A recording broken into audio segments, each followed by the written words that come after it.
Bəlkə biz bu dünyaya öz yarımızı tapmaq üçün gəlmişik.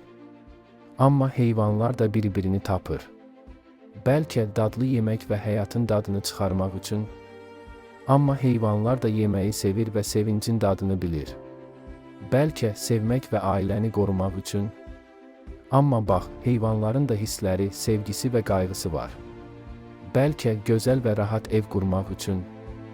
Amma heyvanlar da öz yuvasını qurur. Bəlkə həyat uğrunda mübarizə aparmaq, sağ qalmaq və çətinlikləri aşmaq üçün. Təbiət də eyni qanunla yaşayır. Bəlkə bu dünyanın gözəlliyinə heyran olmaq üçün. Amma heyvanlar da dayanıb küləyi, günəşi və azadlığı hiss edir. Bəlkə birlikdə olmaq, kollektiv şəkildə hər şeyi həll etmək və yaxınlarına kömək etmək üçün. Amma at sürüləri də eyni ürək kimi birgə yaşayır, elə deyilmi? Bəlkə sərvət toplamaq üçün. Yığmaq, almaq, sahib olmaq, daha çox tikmək üçün. Amma qış üçün fındıq toplayan sincab bunu etmirmi? Yuva üçün budaqlar toplayan quş. Evinə ehtiyat yığan qarışqa. Biz buna ağıl və uğur deyirik. Təbiət isə buna sağ qalma instinkti deyir. Bəs insan nə üçün yaradılıb? Düşünüb təfəkkür etmək, özünü tanımaq, dünyanı dərk edərək Allahın yaratdığı nizamı hiss etmək üçün. Quranda Allah yerin yaradılışı ilə bağlı buyurur, ol. Və dünya yarandı. Bu söz üzərində düşünəndə açılan mənalar dərin və düşündürücüdür. Allah ol yazmadı, sözünü dedi, yəni özünə məxsus bir səs, dalğa, rezonans yaratdı. Bu səs bugün də davam edir və biz bu dalğanın içində yaşayırıq. Dünyada nizam, quruluş və tarazlıq var. Bəli, bu səs davam edir. Allah üçün zaman və məkan yoxdur. Keçmiş, indiki və gələcək bir anda mövcuddur. Bunu sadə dillə izah etmək olar. Təsəvvür edin, dayanacaqda avtobus gözləyirsiniz. Uzaqda avtobusu görürsünüz, bu sizin üçün gələcəkdir. Avtobus yanınıza çatanda bu indiki zamandır. Siz avtobusu izləyib getdiyini görsəniz, bu artıq sizin üçün keçmişdir. Amma quş baxışından baxsaq, avtobus, yol və siz eyni anda görünür. İndiki zamandadır, hərəkət açıqdır. İndi bunu kainat miqyasında düşünək, dinozavrlar milyon illər əvvəl yaşayıb. Biz indi yaşayırıq.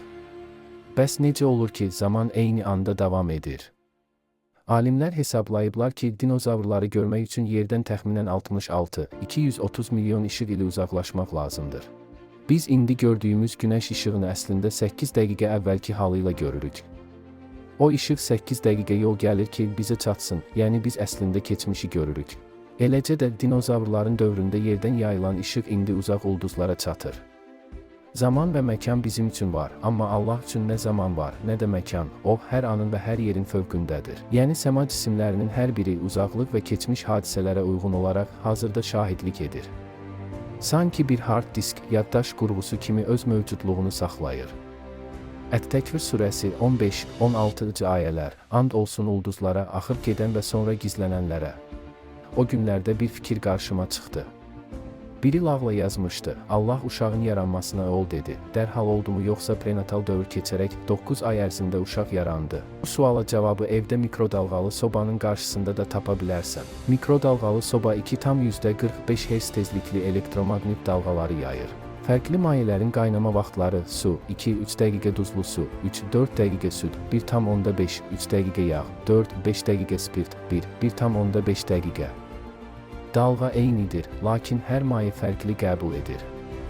Eyni prinsip canlılar üçün də keçərlidir. İnsanlar, heyvanlar və digər canlılar ilahi dalğanı fərqli qəbul edir. Necə ki, su təmizləndikcə onun dalğanı, səsi, enerji daha tez qəbul etmə qabiliyyəti artır. İnsan qəlbi də saflaşdıqca, yəni ego, qorxu, qərəz və mənəvi bulanıqlıqdan təmizləndikcə həqiqətin, ilahi enerjinin və sevginin incə titrəyişlərini daha tez eşidə bilir. Bəlkə də Allah yeri 6 gündə yaratdım dedikdə məhz bu mərhələli formalaşmanı nəzərdə tuturdu. 5 ulul əzm peyğəmbərin dövrləri də bu mərhələləri təmsil edir. Birinci peyğəmbər insanları yetişdirir, ikincisi onları növbəti parlaq nura aparır və belə davam edir. Nəhayət yer üzündə ən kamil varlıq Məhəmməd peyğəmbərin sallallahu əleyhi və səlləmin nuru zahir olur. Bu ilahi dalğa fəaliyyətini davam etdirir, insanlar tədricən onu qavramaq qabiliyyətinə çatırlar. 6-cı mərhələ qiyamət gününə qədər olan dövrdür. İlk 5 ulul əzm peyğəmbər bəşəriyyəti hazırladı, onu mənəvi və əxlaqi cəhətdən tərbiyə etdi. 6-cı mərhələdə, yəni bizim dövrümüzdə, biz artıq müstəqil şəkildə düşünməli, dərk etməli və dünyanı tanımalıyıq. Amma bu yolda biz tək deyilik. Peyğəmbərə səllallahu və əleyhi və səlləm və onun ailəsinə salavat və salam göndərməklə biz bu ilahi mənbə ilə olan əlaqəmizi möhkəmləndiririk. Bu əlaqə bizim mənəvi dalğamızı gücləndirir və düşüncəmizi daha dərin və mənalı edir. Bəlkə də Allah məhz bunu göstərmək istədi. Mələklər ona dedikdə, sən yer üzündə qan tökəcək birini yaradacaqsan.